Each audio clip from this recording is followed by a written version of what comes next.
This is a test. This station is conducting a test of the emergency broadcast system. This is only a test.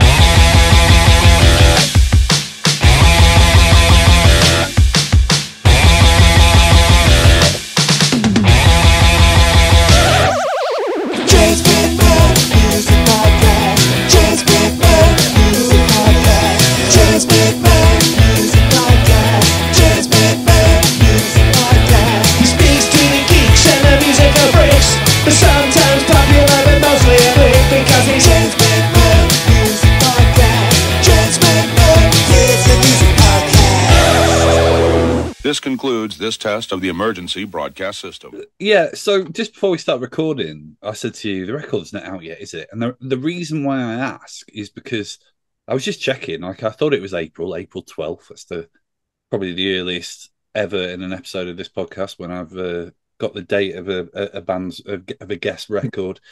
Mm-hmm. But on Wikipedia, it says that it's out April 12th, but it also has already given you a chart placing. What?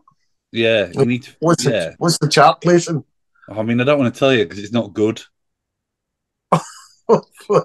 Just, I mean, what is it? What number? It's 52. No, that's. Yeah, that's bizarre, isn't it? Do you know what?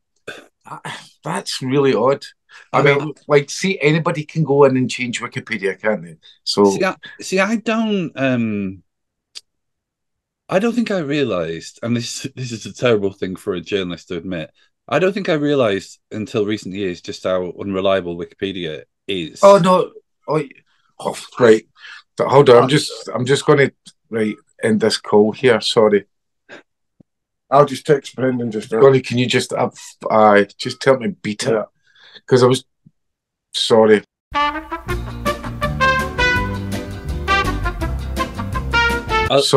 Sorry about that, James. That was our manager phoning up to make sure that we were actually in the interview, and I've actually ended call and accepted that bloody clown. So I'm like, beat it. I love the fact that I told you that someone on Wikipedia had predicted your chart entry, and then you hung up. I was like, who would be the bringer of bad news?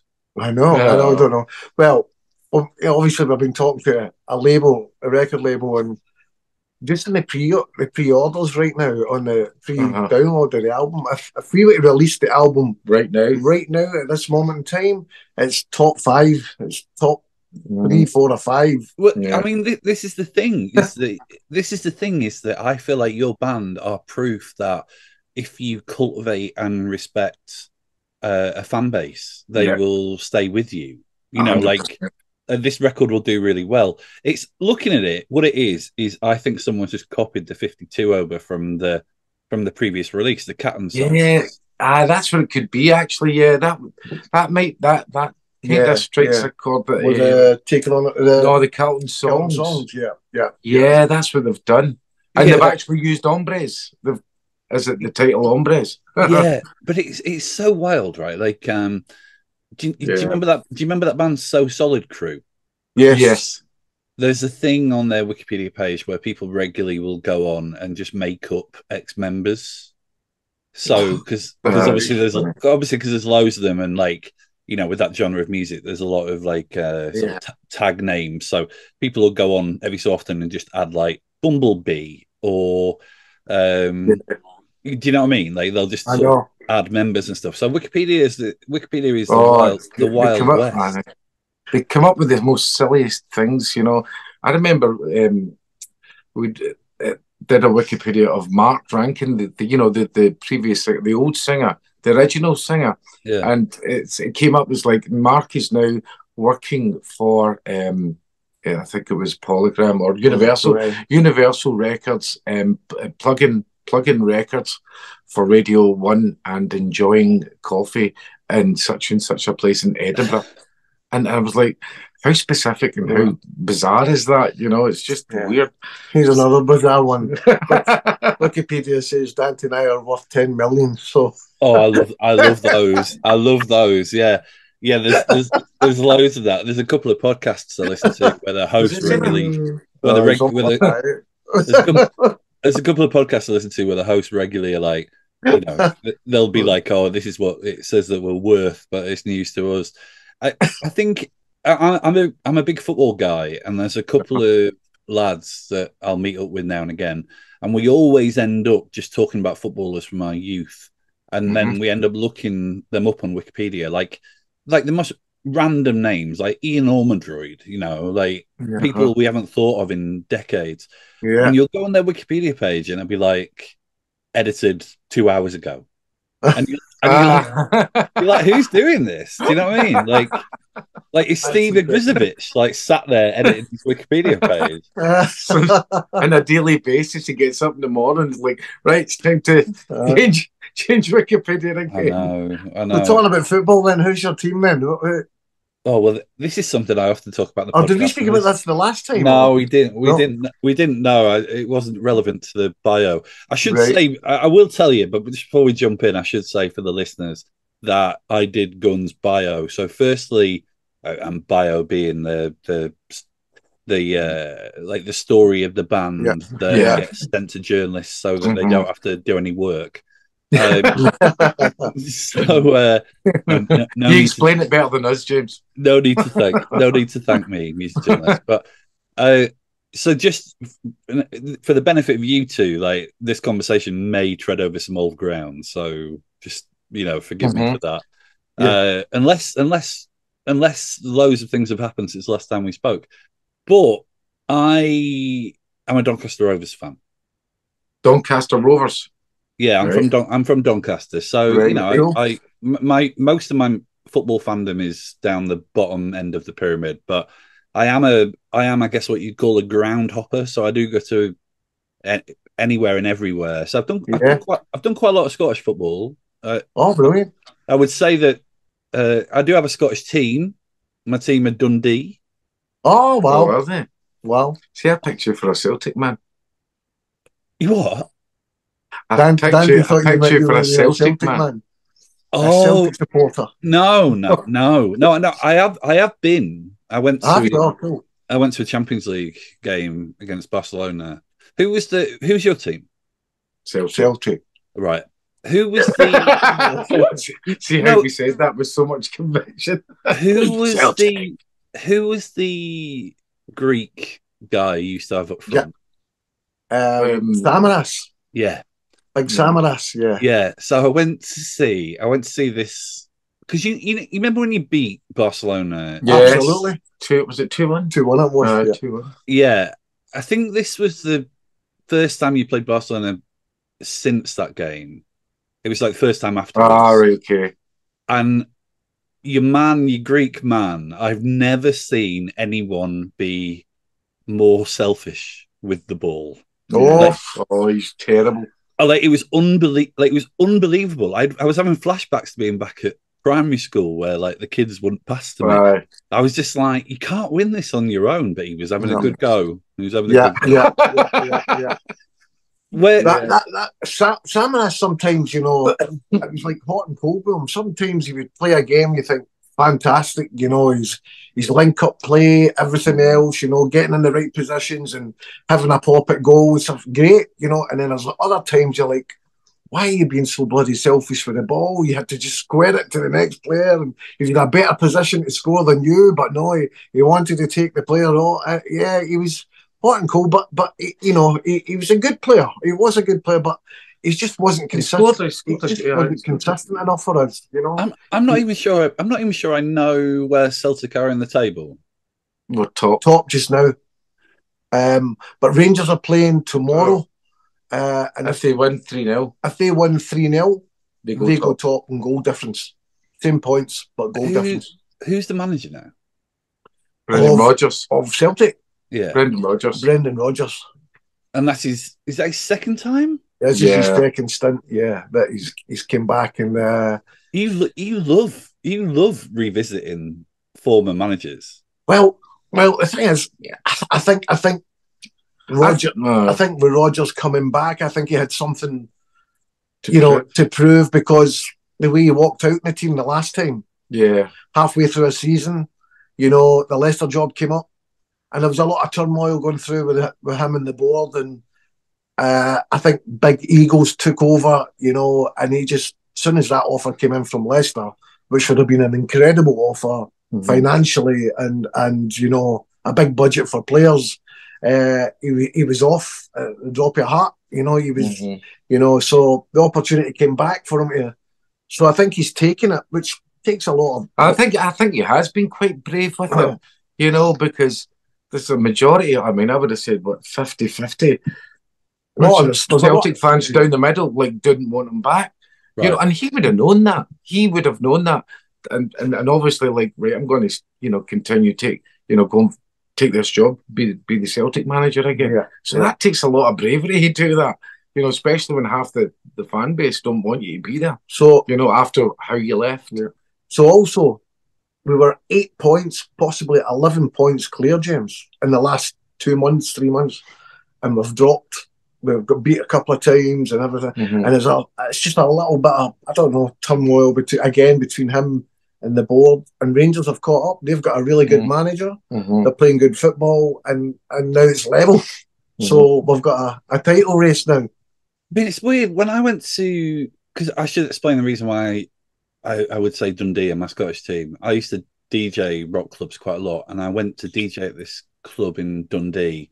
But it was the evening before the Dundee derby, and I remember just being like, "Well, I want to get a ticket for the game," and someone sorted me out a ticket, and it really was like who would buy me the most drinks resulted in which side of the city I supported.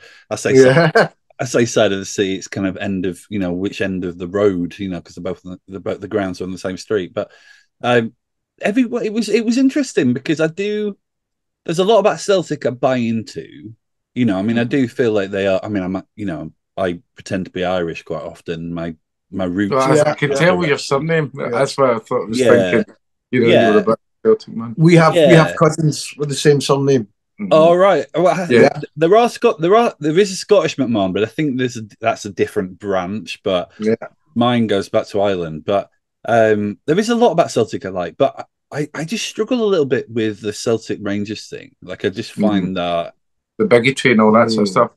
I just find it just bonkers, and also I just feel like, I mean, I don't know how you feel, which is almost why I'm raising it. But would you like another club to come in and upset that monopoly over Scottish football? Oh yeah, 100%.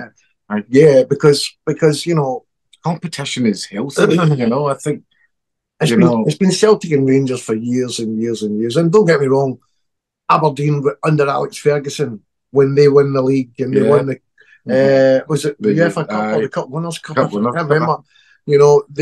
He was giving both Celtic and Rangers a real run for the money and a real challenge for the title, and he won it with them, and with not the same budget as Celtic and Rangers, but that's probably the closest Celtic and Rangers have ever had with a team, giving them a run for their money, But yeah, I would love to see that again. I mean, I'm not sure Gunn had even formed at that point.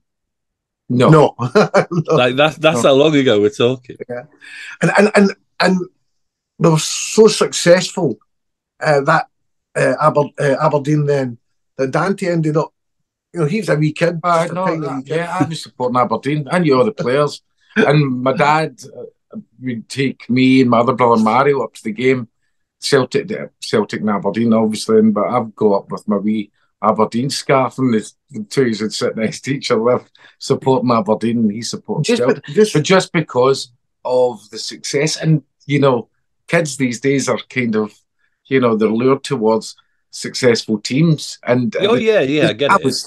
Because God, Aberdeen and the Cup Winners, I can't remember who they played in the final.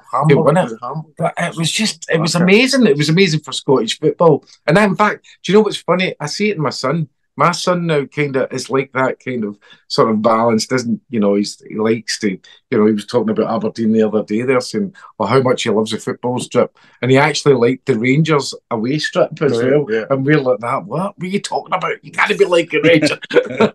But, it's funny. I should say that Brian McClare has been on this podcast.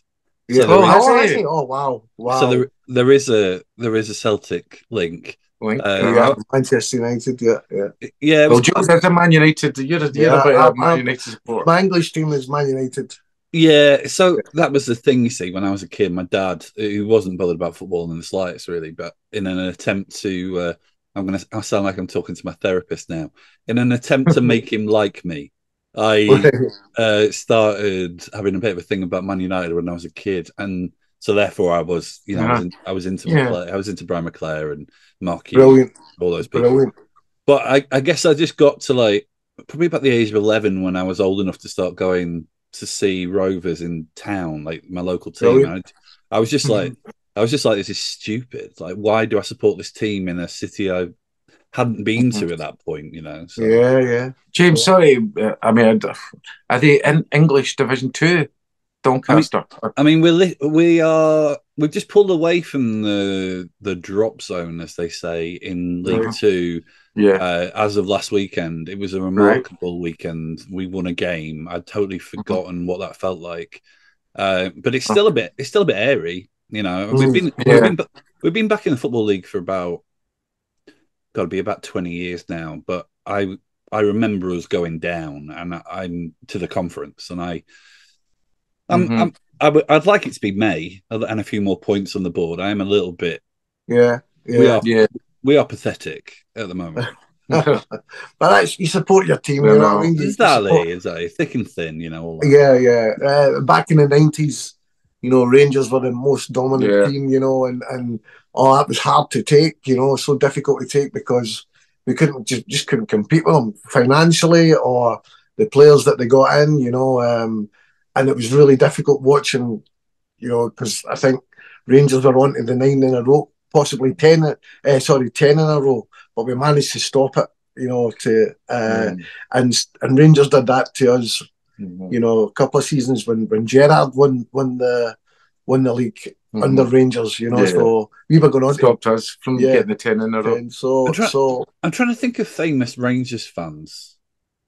Sean Connery maybe a wee bit, but I think Sean Connery. It's all Celtic. Well, this is what I was going to say. At the risk of never getting a Rangers supported musician on the podcast ever again. Marty Pello's a big Rangers fan. All right, well, fuck Marty Pello. Well, here's one for you then. I don't mean that, by the way. I would absolutely have Marty Pello on the podcast. My mum's got a thing about Marty Pello. The young brothers, Rangers fans. Oh, okay. Yeah. Angus and Malcolm. I mean, there's pictures of them with Ian Astbury. Alex McLeish, Ian Astbury. Oh, okay. I mean, we're naming people now who. But no, they're not the biggies. There's some pictures, good pictures of Malcolm Young with the Rangers top on, and I think James McAvoy, all Celtic, like James McAvoy, Jared Butler, Kevin Bridges, you name it. They're all Celtic supporters. Well, this is the thing because Celtic have just got Rod Stewart, obviously. Celtic they're cool, aren't they? Yeah, cool. Cool strip. Lisbon Lions, all that, Were you just drinking a can of Iron Brew, by the way? Yes. Diet Iron Brew. Do you want it? Do you want to bite? Do you want to start eating some haggis and just no? Fulfill all. We had some haggis the other day there because it was Burns night. So I love haggis. Did you have some? We had some. Sort of a. I'm not a big, massive fan of haggis. I like black pudding and stuff like that, but I'm not a huge fan of it. But because it's a traditional Burns supper and haggis, sleeps and tatties. Haggis, sleeps and tatties. You have a wee, you toast to Rabbi Burns, and it's good. I like it. I think it's really nice. It's really nice. It was just more like, just how Scottish do you want to be? Like cracking out. I mean, I love Iron Brew. Like, I think it's class. Oh, do you? Oh, yeah, it's amazing. It's amazing. I went up to Loch Ness with my wife a couple of years ago. We had like a trip up there, and I got bit by a mosquito and ended up getting cellulitis. And the only thing that would make me feel better was chugging Iron Brew.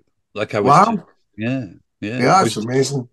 If you could have put a drip into my forearm, I would have done that, you know. It's a remedy for everything. Well, that's hangovers a lot. That's my favourite hangover cure. And it's got to be on the glass bottle.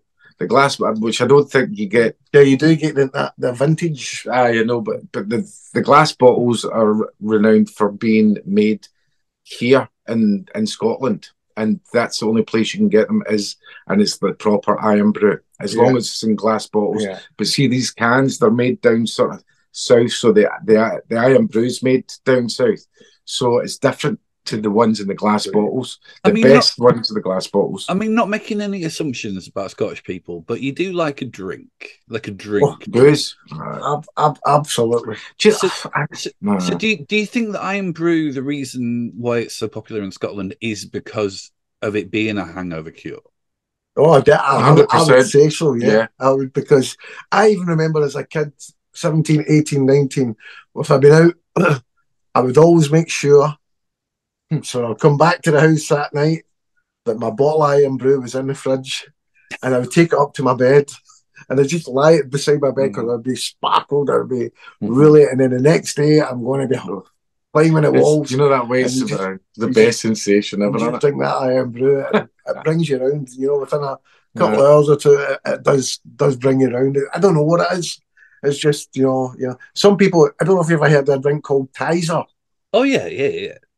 That's quite similar, but listen, I'm a big fan of like any kind of beverage, any kind of soft drink, because I don't really drink booze, you see. Like I don't not drink booze, but it's quite sparing. So any kind of soft drink I'm a fan of, but I'm more a fan of soft drinks that you look at and you think that's probably going to burn a hole in your stomach. You know, like anything that looks a little bit like it's been made out of, you know, 100 chemicals. That's the stuff. My God! Unfortunately, I like, you know. So, absolutely, me too. But we like all the bad things, don't we? You know, we would rather instead of having a nice, maybe a bowl of cereal with, you know, the fruits and raisins and stuff like that, I would rather have a rolling sausage, rolling fried sausage, and a glass of iron brew any day. We were talking about that. We were talking about that the other day, James. If you could take a tablet that would just not look, you know, that you could take, and it would, you know, you could eat as much as you wanted on it, and like even the, you know, would you go, you know, overboard and just eat everything the whole day? Or I think you would at the beginning, but then you get bored of it, I think. You know, but if you could just like eat like just desserts, everything that you just would, and you just never put weight on, and you were still healthy just because of this tablet that you took. I mean, I'm only really referencing this because I was actually talking about it on the podcast a couple of episodes ago with a band. I have in recent years, I've had some problems with my weight in recent years. I mean, like I've never been skinny, but like it was quite manageable for a long time, and then it was the pandemic, and I just ballooned, and I've been getting quite a bit off, but a lot of it has been about thinking about my relationship with food, and I think that like it is that thing of like, you know, take it from me as someone who during that period really did eat whatever they wanted whenever they wanted. Actually, you do start realizing that doing that isn't about hunger. It is more about what's going on in your head. Yeah. And also, if you can get it down to having one burger instead of two burgers, actually, that one burger does taste better. Do you know what I mean? Yes. Oh, no, a big time. Absolutely. Big time.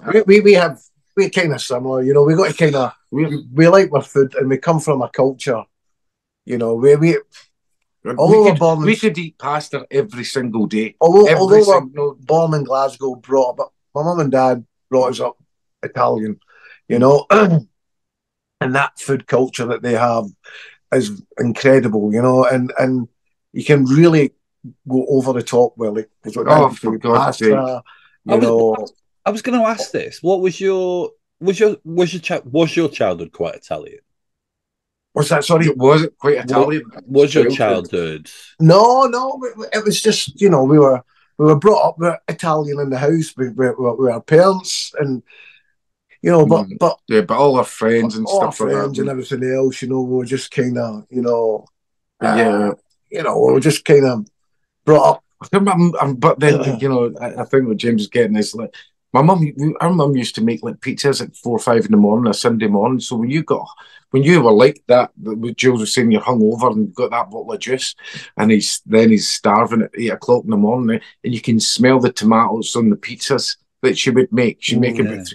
We just go downstairs like hungover, and then just like wolf into these warm pizzas that she's just made, and she would do that. She would get up early and start cooking, and and I mean, don't get started on Christmas Day dinner. It would be like 6 courses, with like antipast and lasagna and then everything else on top of that. Even when before we were ever signed, when the band maybe we come back from a gig and we used to put some of the PA in our house to, like stock. Yeah.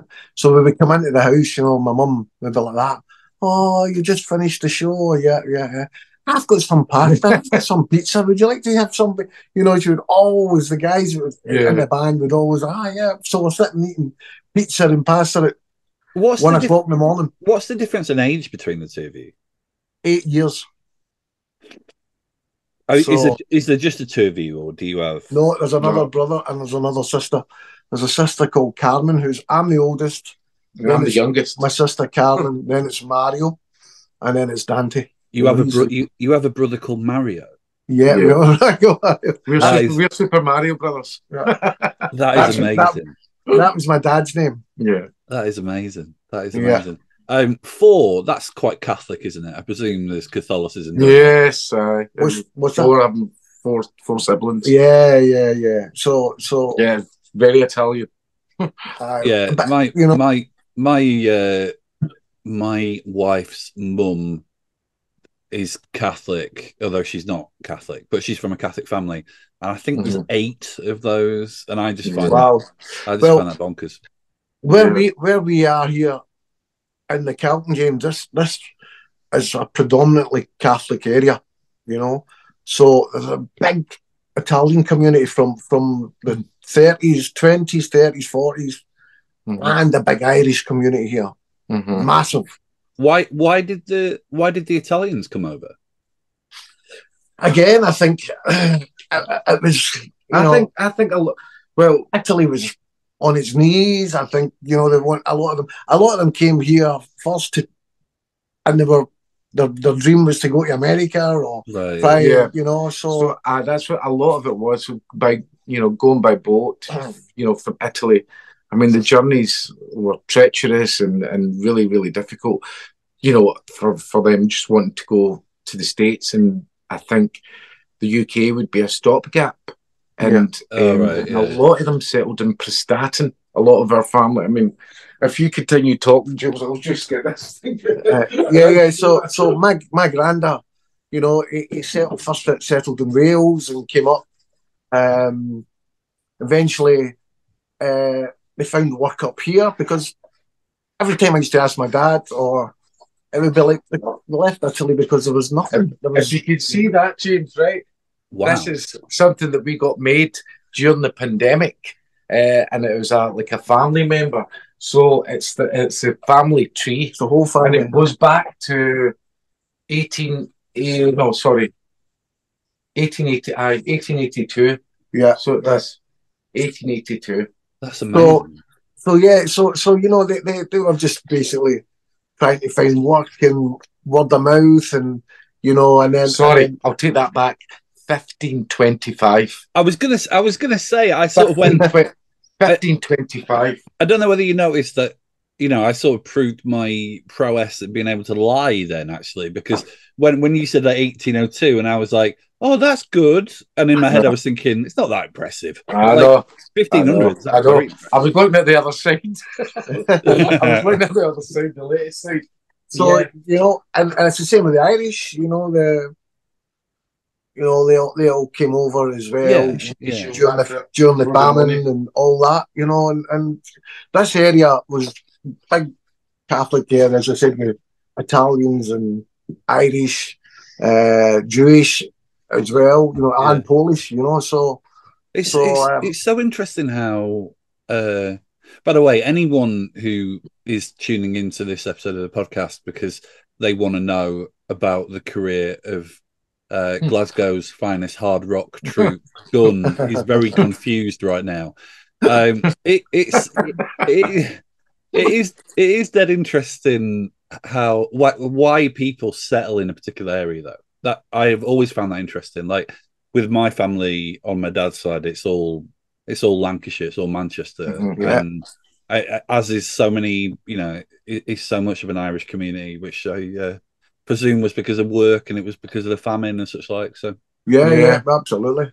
Anyways, absolutely. I'm going to transition to to a bit of music because, as I said before we started recording, I'm on a bit of a tight one. You were saying about the pre-sales. That's amazing. Last time I spoke to you, that wasn't the case. Like, the pre-sales hadn't gone up. How are you feeling about the release of the record? You know, we talked when I'd done this bio with you. We talked about how the pandemic was a very rough time for you, as it was for a lot of people. But you know, we were really kind of talking about Gun being back and there being a lot of ambition in the Gun camp. That must feel really good, knowing that, you know, there's a decent chart placing assured, despite whoever's editing your Wikipedia page might think. No, it's fantastic now. You know, like we're just doing everything that we can, you know, to try and get those pre-sales, and so that when we do release it, we have a decent chart position. But I just know by the you know, the pre-sales of the album just now, the pre-orders, the album would go in top 5 right now as we speak. I don't know what it's going to be like in April 12, because I know there's a Mark Knopfler album getting released the same day as ours.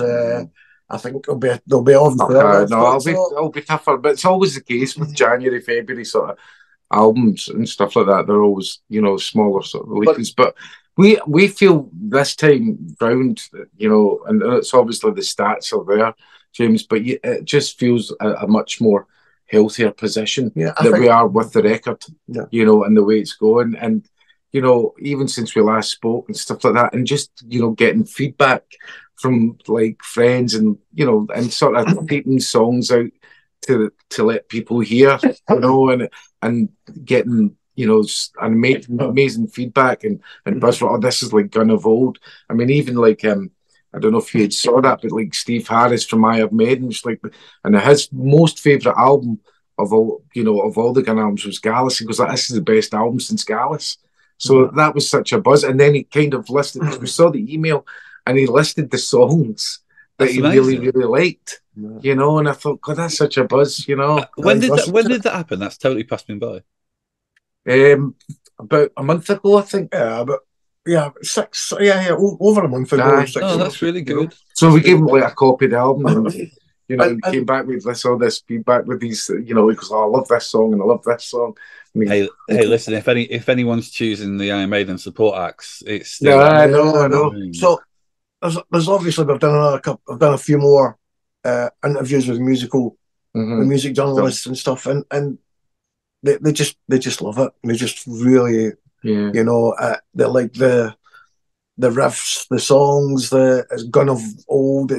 But it's a little bit contemporary as well. It's kind of modern, and that's what we always try and achieve. You know, try and keep the big guitars, keep everything, but try and make it that wee bit more diverse, contemporary, and make it, you know, and hope it sticks. But you know, I think when Dante and I started working on the songs, we felt, like I said, I think it was just magic in the studio and recording it. You know, it just felt really good with the songs. And don't change this, because it sounds great. You know, we're really happy with it. So, you know, then you know, you do it as best as you can make it, and then you let other people judge for it. But I think it's, you know, I'm really proud of it. I'm really proud of the record.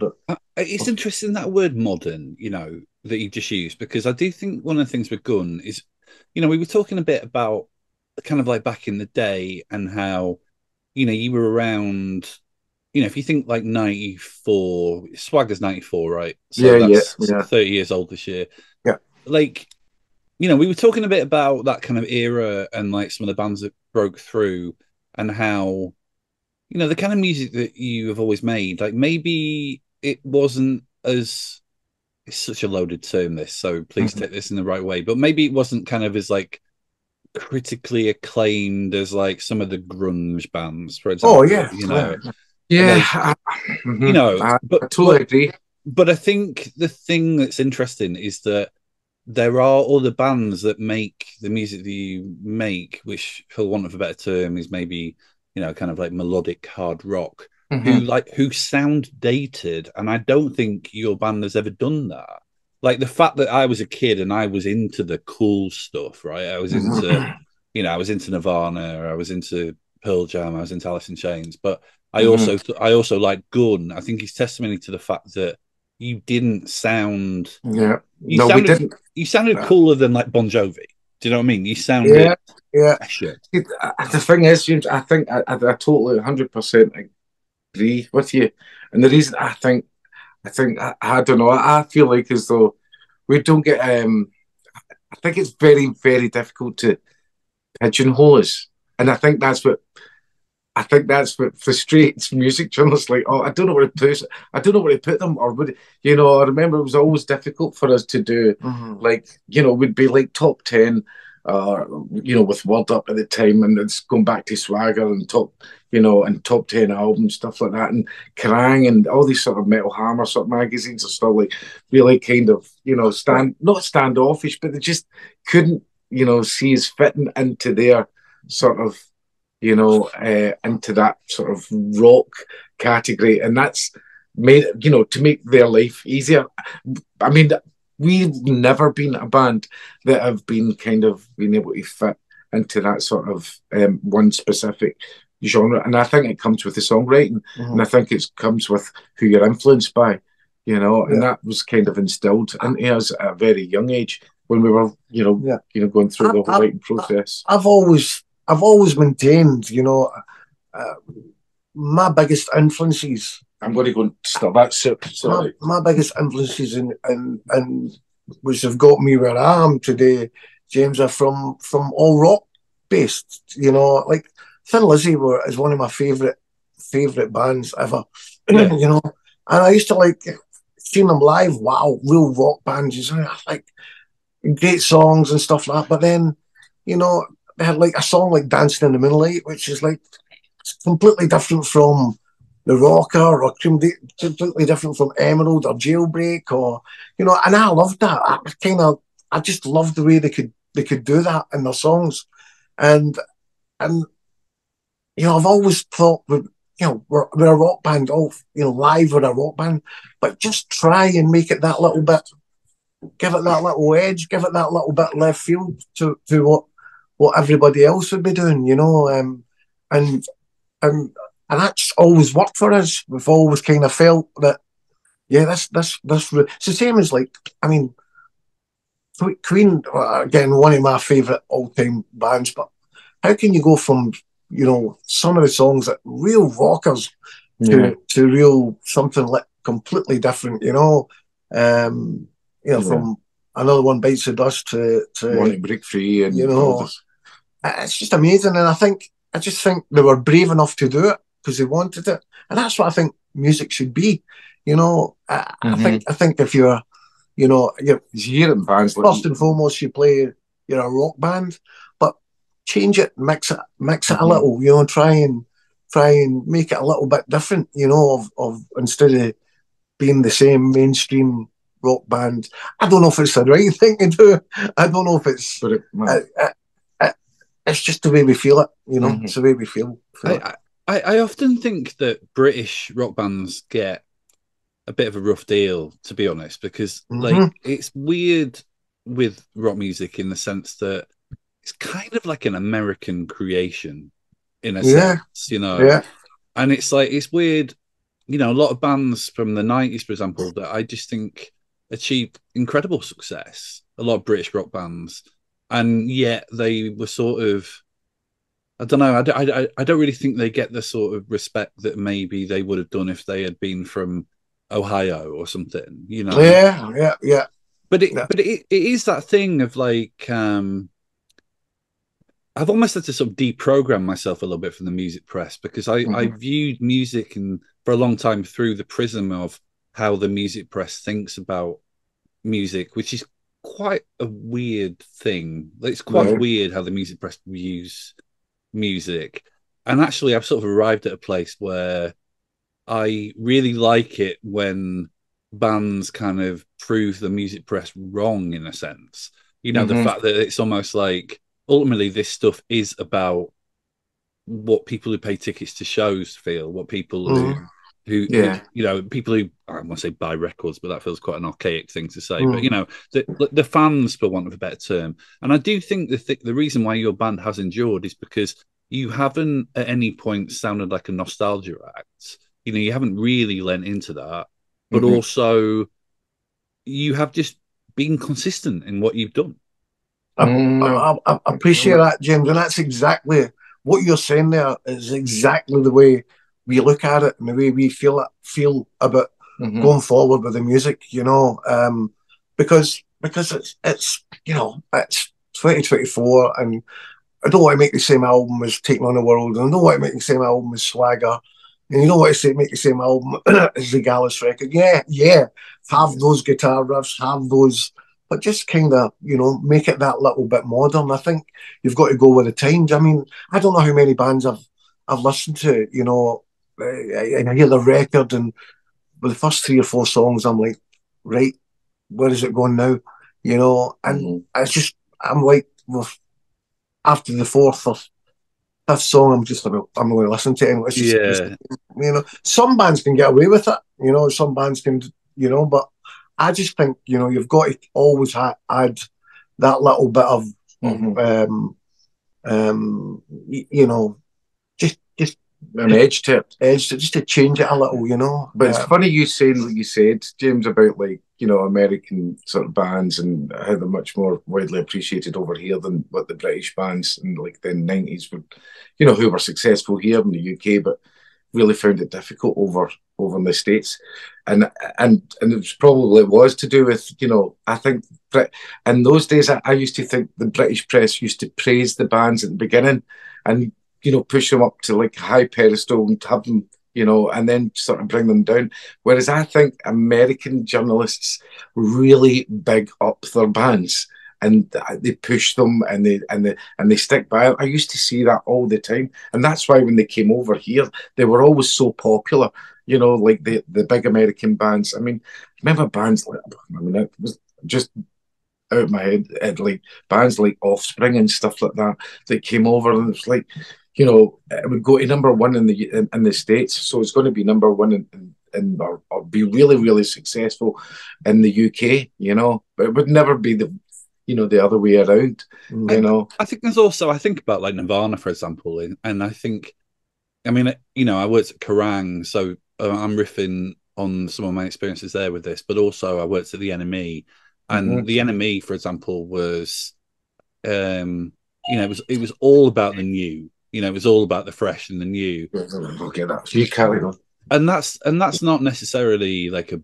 bad thing because I think that's how a lot of pop culture is formed. But I think about like, I feel like a band like Nirvana, and I think that, you know, if you judge that band on their first record, as is the way a lot of music journalists in the UK do, you just wouldn't have had like one of the greatest, well, you know, and subsequently in utero, but you wouldn't have had Nevermind, you know, one of the greatest, you know, greatest melodic rock records of all time. So it's like, but the States, I feel like, allows bands to grow, whereas I feel like the British music press is like, if you haven't nailed it very quickly, then they're not bothered, you know. It always has been. It really always has been. And I read a great story with Barry Gibb. You know. Oh yeah. You know, they were slated. I mean, absolutely, the British press slated them. You know, and then they went away. They went to Australia. They started, you know, working. They went to Germany. Started, you know, and then And then, wow, you know what I mean? One of the biggest selling bands in the world. And phenomenal songwriters. Yeah. But yeah, it's just, sometimes I just think, give a band, the British press, give the band a chance, let them, you know. Let them evolve, let them just mould. Sometimes bands get it right away, and wow, you know. Well, this day and age, you have to, I think. You know, it's not like the old days where record labels would sign you for a 5-album deal, and you could get to hone your writing skills, and during that period, during the course of 5 years, and you become good at it. But these days, you don't even get that opportunity, I wouldn't say, But I think that's kind of the bit what we were discussing, really, when you had to pop off for a second. I'm sort of just saying this so that people aren't confused. I was almost saying that there is this thing with the British music press where I feel like it's so much just about the new, and in lots of ways, I think that's really good, because I think that's not, when I'm thinking about the English speaking world, that's not how. That's not how the press is in America. There's much more of a sort of a wholesome, sort of like long-term approach, and I think it's one of the reasons why music from Britain and pop culture from Britain is like the envy of the world, or at least was historically, because it's like, this is new, this is fresh, this is exciting, but also at the same time, the idea that people don't just get better at what they do, like any other industry, like someone who, it's like a carpenter, like someone who makes their first chair, like their 100th chair is better.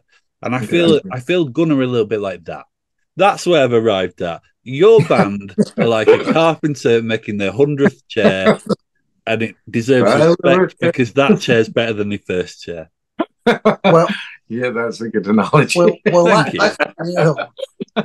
I just think for us, we love what we do, It's playing live, writing songs, really love it, and it means everything to us, and it becomes sacred when we talk about the songs, because that's what we've been, that's just in us, and I think the day you lose that, I think there's some bands that might just go through, it's difficult, it's really difficult, it's out there, it's even more difficult now. But I think the day you lose the hunger, or the day you lose, that'll do. Well, I mean, you can tell that in your writing, So you can tell that you can tell that in the carpenter's next chair. Let's give up. Listen. I've probably got 10 minutes, and I've got a bunch of things I want to ask you. And there is part of me thinking, I really wish we hadn't fannied on talking about football and immigration for such a long time. So I'm going to try and rattle these through before I bid you farewell. I definitely feel, guys, though, that I feel like we should do this once a year. I feel like as long as this podcast is going, there should be a gun episode every year, because I could talk to you for a long time. Definitely, James, definitely. So I'm going to contradict a bit of what I was saying about nostalgia. Obviously, it being 30 years since Swagger came out, which was your breakthrough, really. Are you doing anything for it? Well, we're talking about it, obviously because of the Hombres album coming out. We're solely concentrating on that, but yeah, I think we'll definitely do at the end of the year. I think we'll have like a batch of dates that I think will commemorate, the Swagger album, which we'll probably play in full. We would love to do it. We would really. It just depends, I don't know. I'm fingers crossed. Hombres we can jump on that wee boat and ride it as far as we can, and row it as far as we can go with it, But it's sort of frustrating timing, really, isn't it? Because it really is. It really is. Well, that's what Brendan, our manager, and us were talking about. It is a frustrating time, because it'd be great to really, celebrate the 30 years of the Swagger album, which was the breakthrough record, really, which became really popular all over Europe and everything else, that obviously we word up on that. It was like top 10, 14 different countries in Europe, and it kind of opened all the doors for us. So I'll watch this space. I'll see if you do manage to eke out some celebrations. I've always wanted to know this. Did you ever have any contact with Rick James?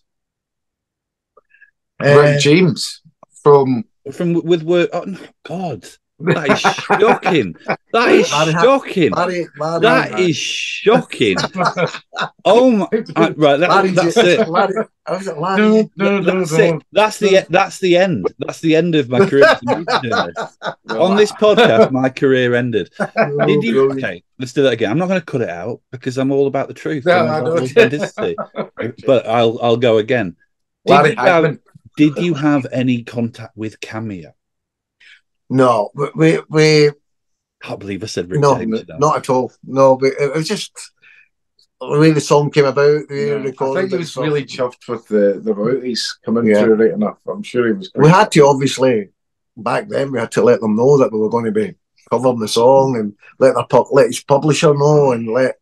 So I think in all these years there hasn't been. Oh well, thanks for the swimming pool. There hasn't ever been. Because nothing. I mean, I don't want to be horrible, and that's fucking rude. That's rude. No, absolutely nothing. Because we were kind of surprised at that as well ourselves. But that's just one of those things. I mean, I don't know because it's such an iconic cover that if you are in, it's like you always know a cover is iconic when you go to karaoke and it gives you a choice of the two versions of a song. Like I've been for karaoke before, and it's like Word Up, and it's like Cameo, Gun. That's something. That when you own a song like that. But some of my best mates are in a band called the Future Heads, and they had a hit with. Oh yeah, I've heard of them. Yeah, they had a hit with a cover of Hounds of Love, the Kate Bush song. And absolutely amazing. It's great. And she called them. She called them and said, "Wow, wow, she pushed it, did she?" Wow, that's brilliant. That's pretty impressive, and especially her being when I was a recluse, a bit of a recluse. I think she doesn't really do anything in public. That's like that's amazing. Yeah, that's a great version they done of that. An incredible version. I'd love to do a version of Cloud Busting, which is one of my favourite Kate Bush songs. Oh, hello, get on that. Cloud Busting's amazing. So is the video. The video's incredible as well. I feel that one with is it Donald Pleasance? No, Donald Pleasance. It's Donald Sutherland. It's in it in the video. I'm feeling a bit. I'm thinking a bit less of Cameo now, or Rick James. Rick James hasn't even done anything wrong, but I'm going to think less of it as well. I wish I did it. I wish we did it. Meet Rick James. I'd love to meet Rick James. He's a bit dude. Absolutely. Yeah, just don't let him anywhere near a blowtorch. So when's the tour? The record's out April 12th. When's the tour? So we're doing these Spanish dates in May. Why are you going to Spain first? I don't know. That's a good question. Again, don't want to sow any discord. I mean, with the album, we do have a big sort of Spanish following there, and we always keep meaning to go and do a proper tour there, James. And we've done in the past, but not as often as we should do. And we did a series of acoustic shows not so long ago, just back about a year and a half ago, and it was absolutely incredible. It was amazing, it was really good. The audiences were so emotional. I mean, to the point where fans were coming up just like crying, just like, you don't realise how much such and such a song like Taking On the World or whatever, how much that is part of my youth and how I remember all these amazing memories and they were just like so sort of like emotional with that. So we thought, what, we should go back and do a proper tour. And obviously with the album being called Hombres, and but we're definitely going to be doing again what Jools said, on the strength of how well the album does. We'll do these Spanish dates, and then there'll be some festival shows, and then we'll definitely In fact, as we speak now, I think we're going to be planning a British tour, you know, in the summer. And then back into Europe again, and then another bunch of shows at the end of the year, you know, so yeah, we're just kind of marking it out just now. You know? Play some venues where you can sit down, because I'd like to sit down. Would you? Well, yeah, I've just drank too much. I've just drank too much Iron Brew. I just need, you know, I'm not quite sure I'm going to be live enough to be. Yeah. No, there'll be lots of, you know. Listen, you want to come to the gig, you can sit at the side of the stage and watch it if you want. You know, you have a deal. That's absolutely what, you can. Definitely, that's what I'm going to do. I have to say, I did once sit side of stage for Him. You know the band Him? Yes. Yeah, I went to do them for a piece for Metal Hammer when I was a kid, and I sat on the side of stage and I was buzzing. I was like, oh, you know, not that they're a band I particularly love, but like it was just a buzz to be sort of invited into, you know, that space. And just before they went on stage, the drummer said, "Oh, can you hold this?" And he passed me a cup of his own piss because he couldn't couldn't get to the toilet in time before they had to play. Wow. So he just done a little wee in this little cup, and I had to hold it. So, fuck! Thanks for the invite to sit on the side of the stage, but just don't be giving me any cups of piss. Well, do you know what? In all honesty, I've done that before, and I can remember what it was. It was an expo gig in Seville that we were playing, and I had to go behind. I think there was a part of the song. It was like a break, you know, it was this big, massive breakdown. And I had obviously knew it was coming up because I could feel my blood. I was just like, please hurry up. And I went off to the side of the stage. But little did I know the tour manager was videoing it. So I've actually, you know, started filling up this pint of piss. It's starting to a pint of piss, and it's overflowing. And then it's like I could see my hand just like that, shaking it off like that. I don't know what the whole purpose was of that. Doing that, it was like, you know, I've spilled some, so I'll just like pee some more. Yeah. But it was unbelievable, and I've got that video somewhere to prove it. That I have a truly disgusting story. but I'm not going to share it. I'm going to save it. I'm going to save it for if we ever do this again, because I really need to think about whether I want to commit this to tape. Listen, boys, it's been so nice catching up again. Let's do this again in the future. Oh, 100%, definitely. But get on your Wikipedia, get that sorted. Absolutely. And listen, in any gigs that we're playing or whatever, just let us know and come down, man. We'll look after you. Amazing. We'll look after you. Amazing. Let's have some Iron Brew and some pasta. Absolutely. Nice to speak to you guys. Cheers. See you again. Bye.